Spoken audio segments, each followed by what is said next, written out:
एक ही घटनाक्रम सामने आया है। मुख्यमंत्री सिद्धारमैया ने इस्तीफा देने की पुष्टि करते हुए कहा कि पार्टी हाईकमान के सुझाव पर उन्होंने पद छोड़ा। देखिए, सिद्धारमैया और डी शिवकुमार ये दोनों एक दूसरे के प्रतिद्वंदी तो रहे हैं, लेकिन लूट खसोट में एक दूसरे के भी प्रतिद्वंदी रहे हैं। भ्रष्टाचार के आरोप दोनों पर लगे, किस पर ज़्यादा लगे किस पे कम लगे ये कई बार में इलेक्ट्रॉनिक चैनल्स में डिस्कशन का मुद्दा रहते थे।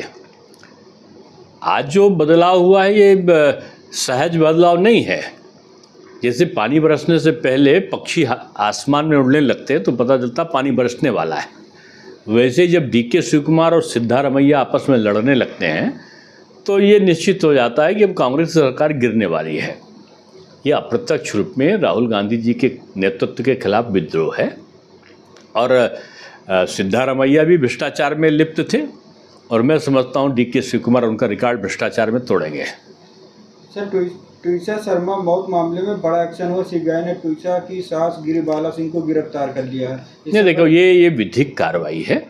इसमें तो जो विधि सम्मत तरीका होगा, सरकार ने बिल्कुल पाक साफ तरीके से निर्णय लिया कि सीबीआई को जांच दी जाए और माननीय सुप्रीम कोर्ट ने उसके बाद उसी चीज़ को जो प्रदेश सरकार ने जो निर्णय लिया था उसी की पुष्टि करी।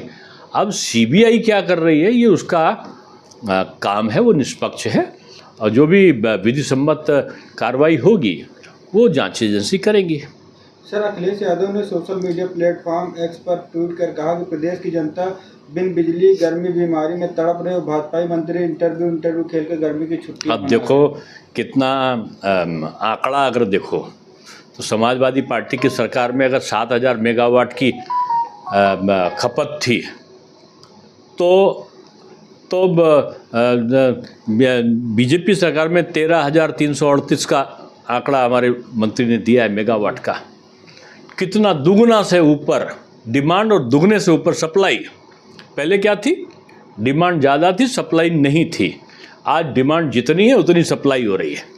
मैं समझता हूं कि उत्तर प्रदेश के इतिहास में सबसे अधिक जो सप्लाई वाला समय हुआ वो यही हुआ है। सर, तृणमूल कांग्रेस सांसद काकोली घोष तबदीर ने पार्टी सांसद कल्याण बनर्जी पर महिला सांसदों के साथ दुर्व्यवहार और अभद्र भाषा इस्तेमाल करने का आरोप लगाया है। किसने? सर, तृणमूल कांग्रेस की सांसद है। अब दो ये तृणमूल कांग्रेस के लोग अब एक दूसरे से लगाएंगे। महिलाओं का अनादर, उनके प्रति कितने दुराचार के केस तृणमूल कांग्रेस के लोगों के विरुद्ध दर्ज हुए थे, पहले दर्ज नहीं हुए थे, अब देखने में आ रहे हैं। उनका भ्रष्टाचार, उनका जातिवाद, उनका संप्रदायवाद, इसका पाप का घड़ा भर चुका है। और अब जो इस प्रकार का कृत्य करेगा, बीजेपी की एक जवाबदेही सरकार शुवेंदु जी के नेतृत्व में है, वो दंड का प्रावधान है, वो उनको कठोरतम मिलेगा जो भी दोषी होगा। सर, सीबीएसई के ऑन स्क्रीनिंग मार्किंग विवाद पर केंद्रीय शिक्षा मंत्री धर्मेंद्र प्रधान ने पहली बार प्रतिक्रिया दी।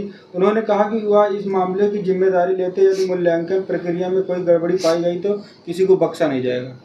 देखिए, ओएस का बहुत बड़ा क्रांतिकारी कदम है। ये नई जांच प्रक्रिया है जो पूरे विश्व के कुछ चंद चुनिंदा देशों में जो बहुत आधुनिक और विकसित है उनमें है, वो भारत में लागू हुई है। सीबीएसई की कॉपी चेकिंग का सबसे बड़ा ये है कि डिजिटलाइजेशन का वर्चस्व है।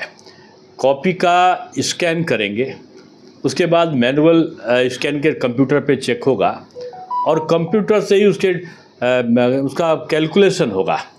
समय की बचत होगी, त्रुटि की कोई संभावना नहीं होगी, पारदर्शिता होगी और जल्दी परीक्षा और जल्दी परिणाम। तो इतनी अच्छी स्कीम की कोई अगर आलोचना करता है तो उसकी अल्पज्ञता है।